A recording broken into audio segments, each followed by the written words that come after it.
방금 소개받고 인사드렸고 이제 제일 처음 발표를 맡은 IOM 인민정책연구원 오정은입니다. 제 발표문은 지금 여러분 받으신 그 자료집의 53페이지부터 시작되는 부분입니다. 그리고 또 바람직한 한국형 자동차 낭비 주도하면서 굉장히 이제 정말 희망적인 글을 썼고요. 그런데 여기서 제가 이제 미리 말씀드릴 것은 이제 우리나라가 지금 재정착 난민 제도에 대해서 최근에 이제 익숙해지기 시작한 개념인데도 불구하고 굉장히 빠르게 진척되면서 제도 도입을 위해 정말 거의 실현 단계까지 왔다는 것에 대해 고무되면서 너무 서둘러서 그 희망에 비틀어서 무조건 시장 먼저 하지 말고 여기서부터 우리 좀 침착하게 생각하면서 정말 바람직한 제도가 돼야 되겠다라는 그런 희망을 담은 글입니다. 여기 앞에서 기조 발표하신 분들은 굉장히 이제 화려한 컬러가 들어간 어떤 PPT 자료를 쓰는데 저는 이제 여러분들과 아이 컨택하면서, 그러니까 눈 맞추면서 또 여러분의 의견을 많이 듣기 위한 그러한 시간으로 생각하고 왔습니다. 그래서 저희 발표는 가급적 간단하게 하고요. 이제 핵심을 발표드리고 나중에 이제 질의응답 시간에 더 많은 의견을 듣도록 하겠습니다. 글을 보면서 이제 필요한 부분은 글을 보면서 그리고 제가 간단하게 설명드릴 부분 간단하게 저희 의견을 말씀드리면서 진행하겠습니다. 우선 저희 글의 앞부분은 앞에 기조 발표에서 송소영 과장님이 말씀하신 정부의 진행 과정 그 부분에 대한 설명이 굉장히 많이 들어갔어요. 그래서 15분 안에 발표하기에 제가 지금도 한 2분 걸쳐 썼는데요. 그 부분을 다 설명드리는 건 어차피 중복이니까 간단하게 그냥 뒤에 오늘의 핵심 바람직한 정착 재정착 난민 제도가 이제 도입하고 그래서 정착되기 위한 재현에 시간을 많이 하고 앞부분은 간단하게만 넘어가겠습니다. 여기 첫 번째 53페이지 글 보면은 우리나라가 아까 과장님이 다 말씀하셨듯이 92년도에 처음으로 난민협약 가입하고 2001년에 처음 에티오피아 사람 난민으로 인정한 이후 최근까지 9월 30일 기준으로 제가 봤더니 이제 434명 난민 받아들였다. 이제 그래도 난민 받아들이는 국가가 됐다.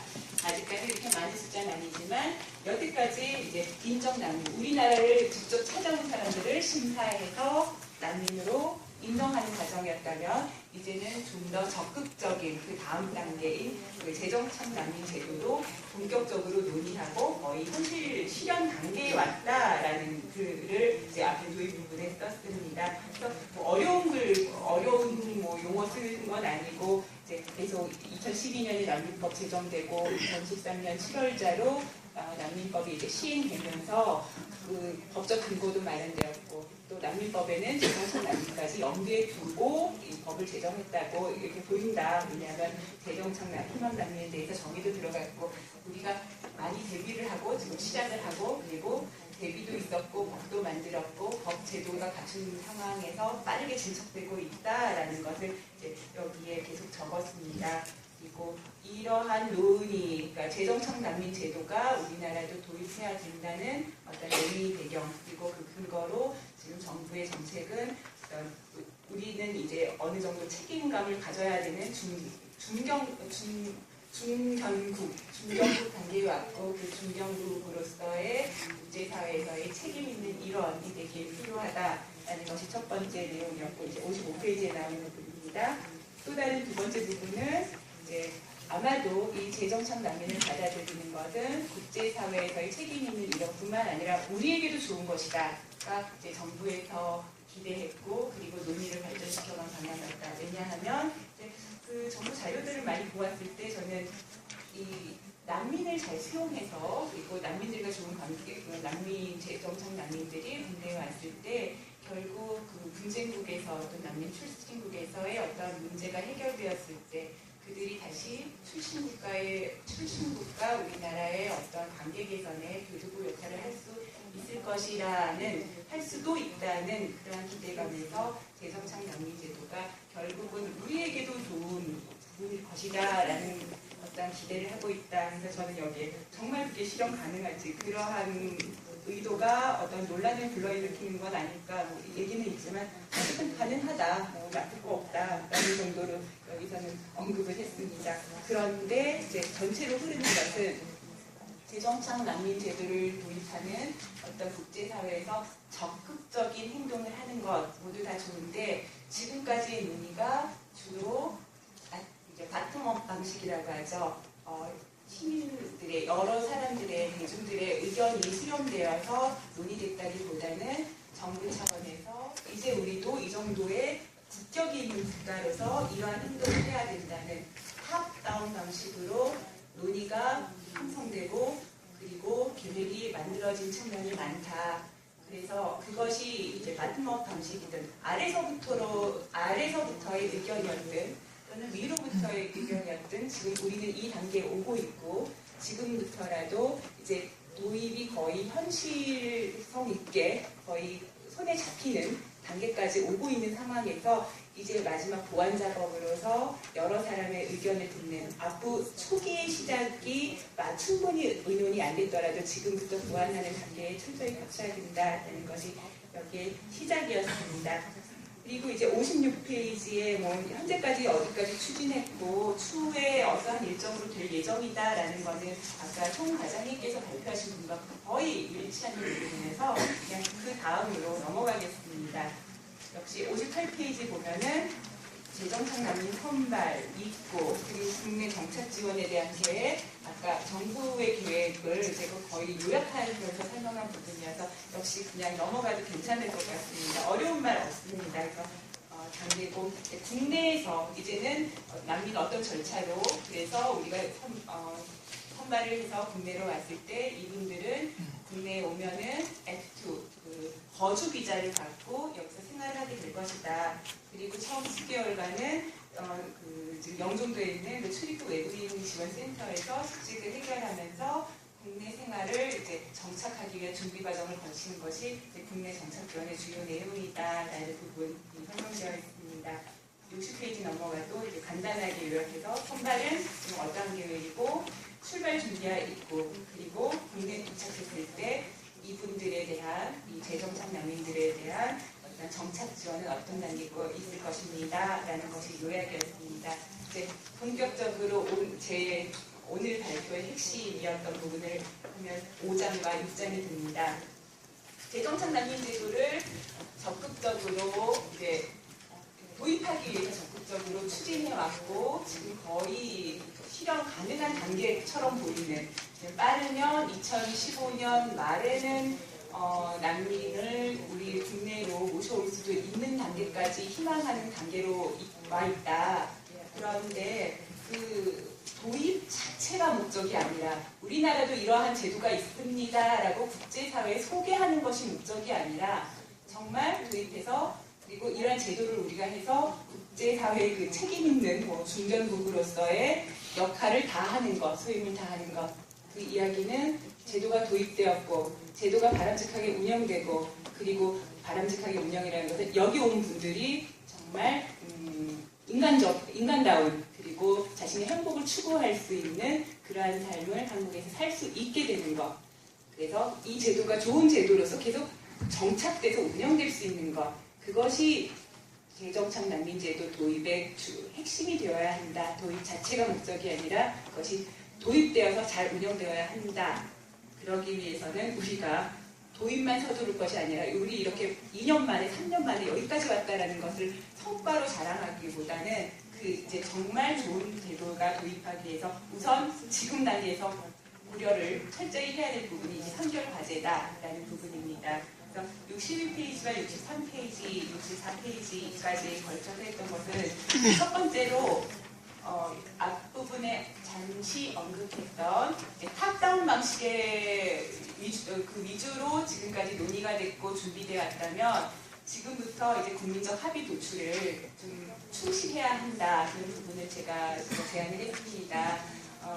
사실 여기 이제 모이신 분들은 어떻게 보면 난민에 대해서 관심이 많고 재정착 난민에 대해서도 필요성을 인식하고 또는 뭐 반대 입장을 하시는 분도 있을 수 있지만 어쨌든 재정착 난민 제도 자체에 대한 관심이 있으신 분들이 오신 건데 중요한 부분은 우리 그냥 평범한 일반 대중들이 과연 여기 얼마나 관심이 있는지 그리고 정부가 우리는 이제 책임 있는 어떤 국제사회 일원으로서 이것을 한다라고 했을 때 모두가 긍정적으로 좋은 의미로 받아들여 주실 수 있을 것인지 그리고 거기에 대한 또 잘못된 정보가 부족했고 여기저기서 들었던 왜곡된 정보를 통해서 또 굉장히 공격적인 비현실적이지만 굉장히 어떻게 보면 자극적인 언어로 사회 분열의 소지도 있지 않을까.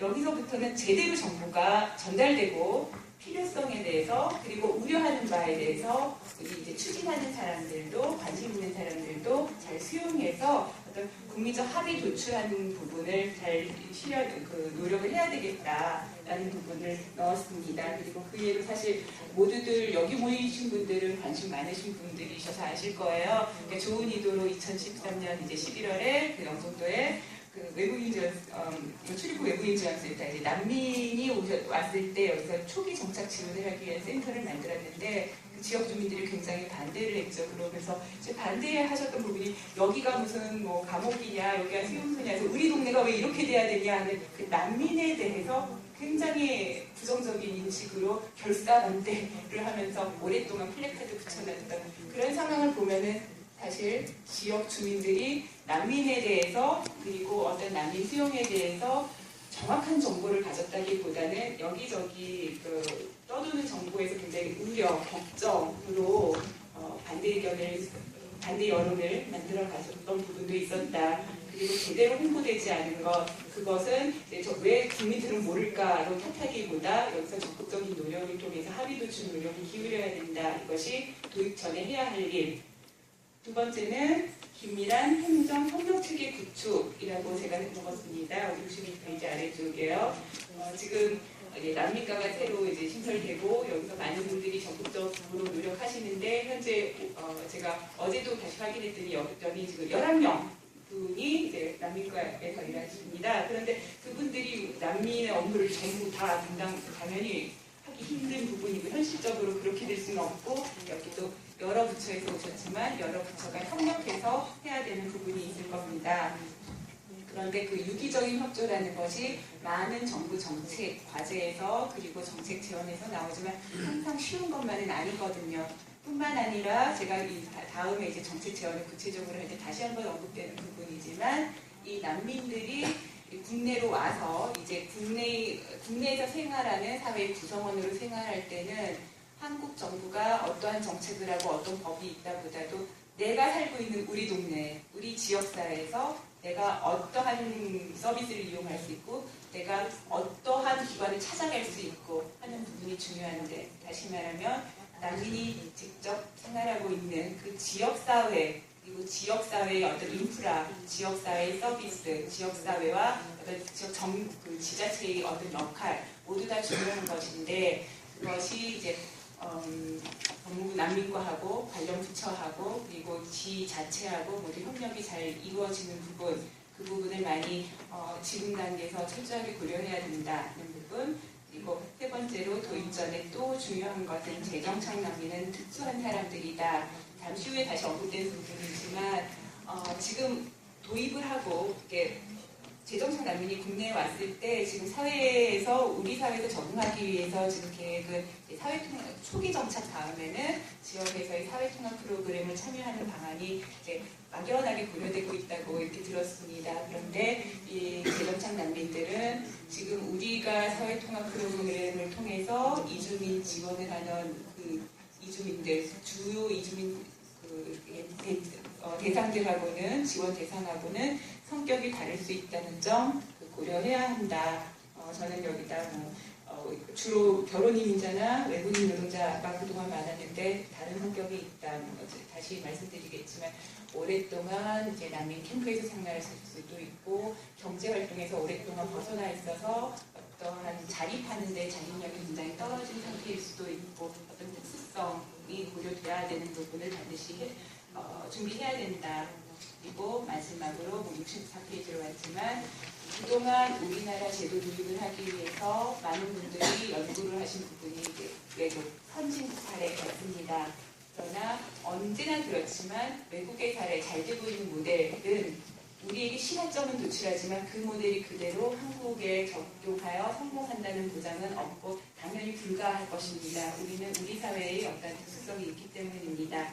그래서 지금 단계에는 외국의 좋은 모델을 이제 이러이러한 모델도 있다, 이러이러한 모델도 있다 소개하던 단계는 이미 지나왔고 이제 한국에는 이것이 필요하고 그래서 한국형은 이러이러한 종합 세트가 만들어져야 되는 한국형 재정착 난민 제도가 이제 개발되고 그리고 이 제도가 시행되어야 한다는 부분입니다.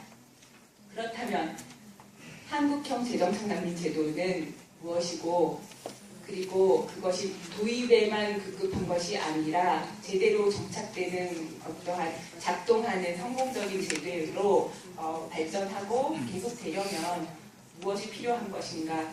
오늘 이 단계에서는 이 무엇이 필요한가? 한국형 모델은 이래야 한다라는 그 세트를 다 만들기에는 사실은 굉장히 이제 전문적인 연구가 필요한 것 같습니다. 여기서 오늘 저희 발표는 그래서 이러한 것을 놓치면 안 된다. 이러한 방향을 좀 더 연구해야 된다의 어떤 논의의 시작 단계에서 사실은 멈추는 측면이 있습니다.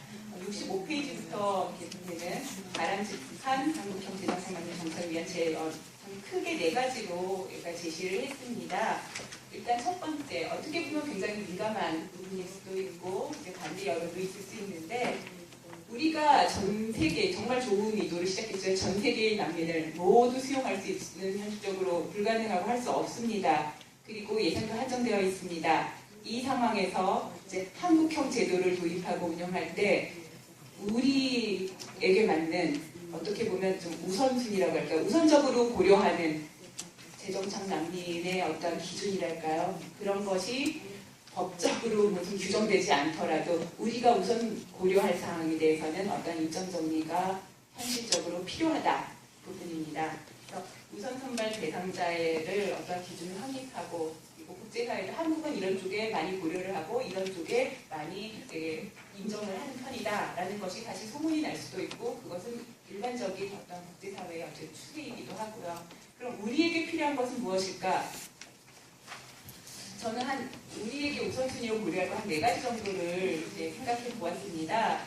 첫 번째는 66페이지부터 첫째, 둘째, 셋째, 넷째로 정리했는데요. 첫 번째는 우리가 내년도 이제 도입을 한다 해도 초기에는 한 30에서 50명 정도 수준의 아주 대규모의 몇천 명 수준 당연히 못하는 현실적인 상황에서 우선은 좀 이분들이 한국에 와서 한국에서 이제 떠도는 사람이 아닌 들어오기만 했지 힘들게 사는 분이 아닌 그래도 적응하기에 쉬운 분들 적응하게 되고 한국에서 어떻든 한국에서 생활하실 수 있는 분들이어야 한다면 첫 번째는 아무래도 한국과 좀 정서적으로 가까운 아시아 출신에게 더 먼저 눈길이 가게 되지 않을까 그것이 현실적이지 않을까 난민을 인도주의적인 차원에서 볼 때 국적으로 출신 국가로 나눈다는 것은 굉장히 비난의 소지는 있습니다.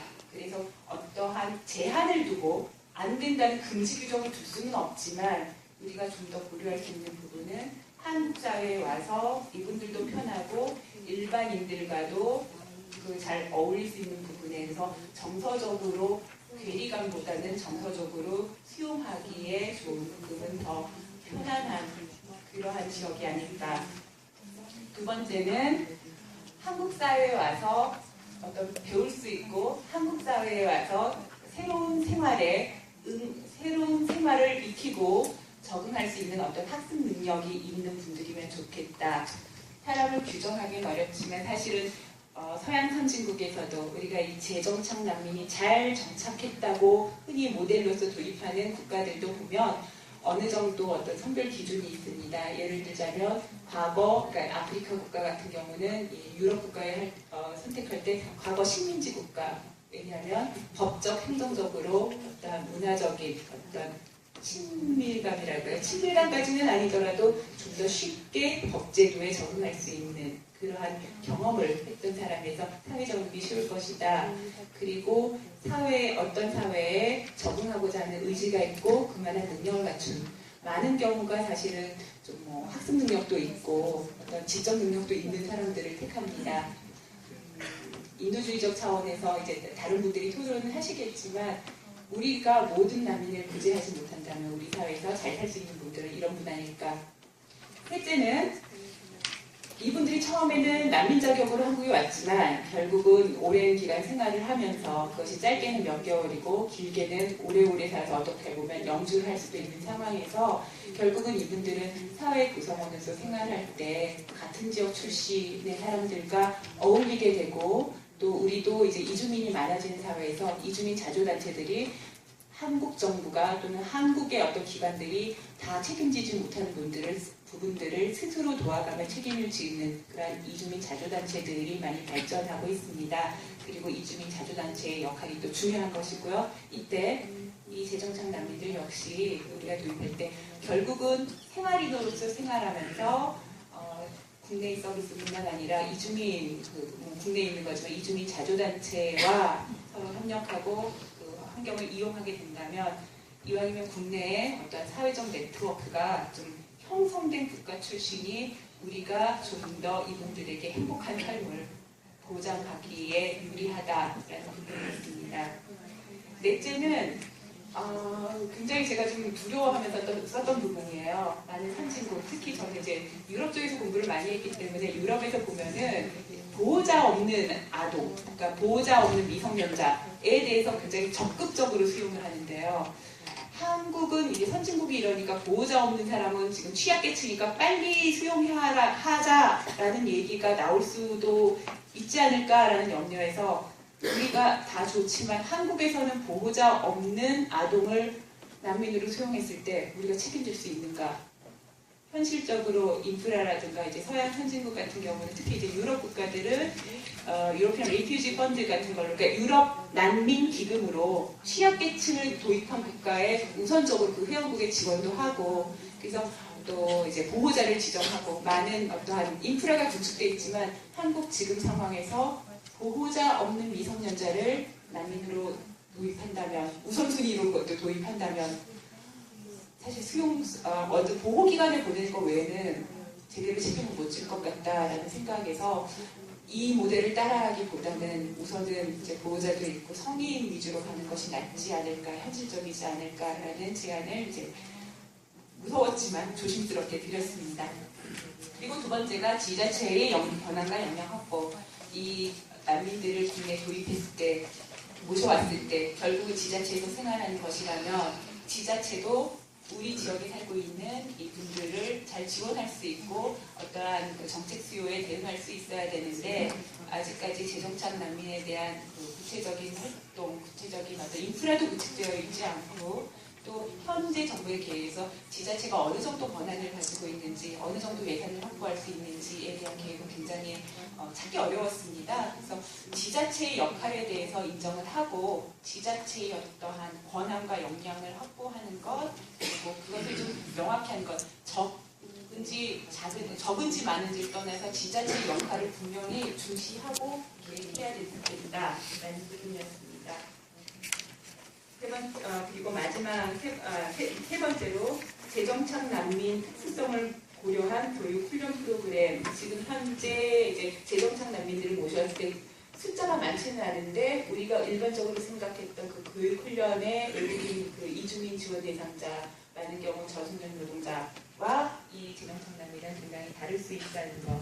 특히 우수 인력이었을 때 무조건 기능 훈련, 그 어떤 직업 훈련에 이제 단순 기능 이런 쪽으로 가면 안 되겠다. 또는 결혼 이민자들 가정주부 같이 생각하고 해도 안 되겠다라는 부분이었습니다. 이제 읽어보시면 좀 더 나오고요. 마지막으로 계획 단계에서 지금 빠져 있는 것 같더라. 처음부터 모니터링과 평가를 어떻게 할 것인지가 구체적으로 이제 계획에 들어가고. 그 모니터링 평가가 처음부터 계획된 다음에 제도가 시행되어야 한다라는 것이 계획이었습니다. 사실상 이제 정책을 만드는 또 우리가 흔히 선진국이라고 하고 행정적으로 굉장히 정책을 만드는 그 어떤 선진국 정책들을 볼 때는 초기부터 모니터링을 어떤 식으로 그래서 평가는 어떤 주기로 하는 것이 많이 이제 정책 과제, 정책 계획에 나와 있는데 제가 보기에는 여기 재정착 난민 도입 과정에서는 모니터링과 평가에 대한 어떤 주기로 어떤 방식으로 아직 안 나온 것 같습니다. 그 부분이 우려되어야 한다입니다. 이상입니다. 감사합니다. 이동 박사님은 크게 두 가지 이런 인권 문제 새로운 제도 도입할 때 우려가 있을 수 있기 때문에 신속한 것보다는 충분히 국민들의 합의와 컨센서스를 이루는 단계가 좀 필요하다는 걸 지적해 주셨고요. 그리고 선결 과제로 이 도입에 그치지 않고 충분히 이 뜻을 살릴 수 있는, 이 제도의 뜻을 살릴 수 있는 실효성 확보를 위한 노력이 필요하다는 것과, 그리고 만약 선진국의 사전의 모델보다는 한국형 프로그램을 개발을 해서 거기에 필요한 고려사항들을 좀 말씀을 해주셨습니다. 그 다음에는 조금 일부나 지금 시간이 조금 지체돼서요. 원래 15분씩 발표해 주시는데 한 10분 이내 전후로 좀 해주시면 충분히 나중에 토론자분과 패널에 계신 선생님들 의견을 또 들을 수가 있을 것 같아서요. 두 번째는 재정착 희망 난민 도입